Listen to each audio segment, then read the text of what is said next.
Hello my TBDs and welcome back to my channel. Today we are doing week 4 of the Wear Test Wednesday series here on my channel. It is where I am reviewing 4 drugstore foundations. Next month I will review 4 high-end foundations, and it's not so much a review, it's more of a wear test and first impression of how it does throughout the day. So today we are testing out the L'Oreal True Match Super Blendable Makeup.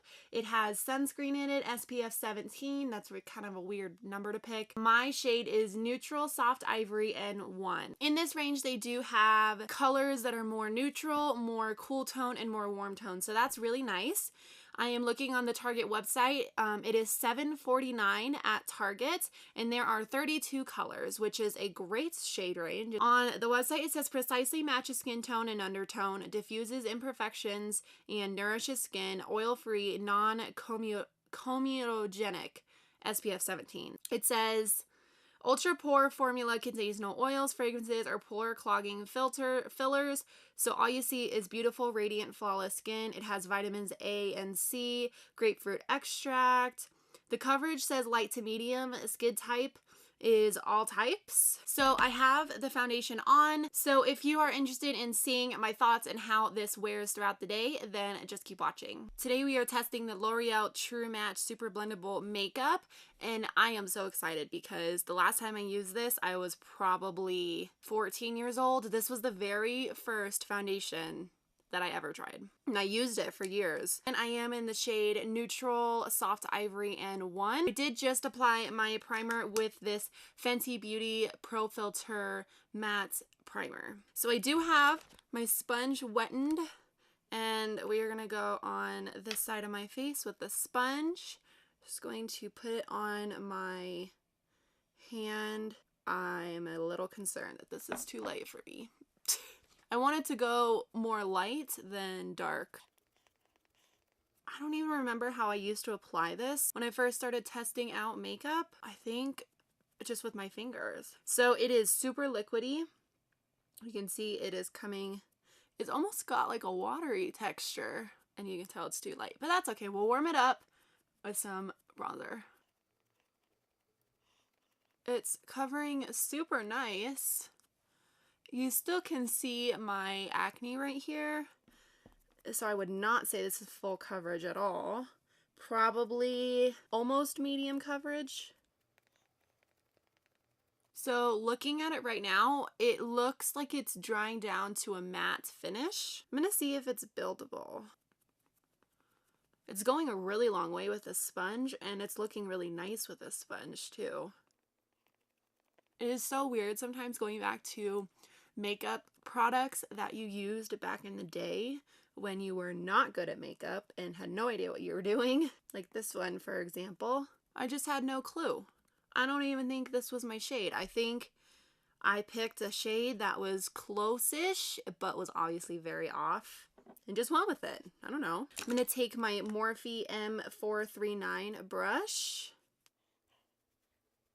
I got a new sample perfume from Sephora in my package earlier, and I don't know if I like this scent. It's super floral. I put it on, and I didn't even think about that I wouldn't like it, but now it's on, so I have to wear it all day.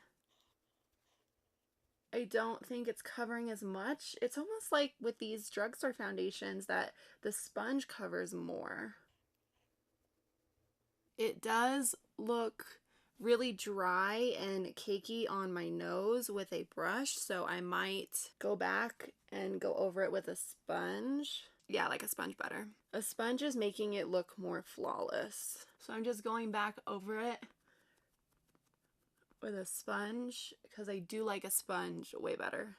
And I think we've almost gotten it to full coverage, which is nice. Cool. Okay, so let's zoom in so you can see my skin. That rhymed. So you can see it is not creasing on my forehead too bad right here. Looks really nice. And oh my gosh, is this my shade and I thought it wasn't? Maybe it's darkening a bit. I don't know. I think it's darkening a bit. So it has oxidized a little bit, so it matches my skin more now. But this is the side with the sponge. I'm really liking how it looks with the sponge, and it almost looks like it's setting down to a powdery finish. When I touch it, it is a little sticky, but not bad. It feels more powdery than anything. Here's my chin.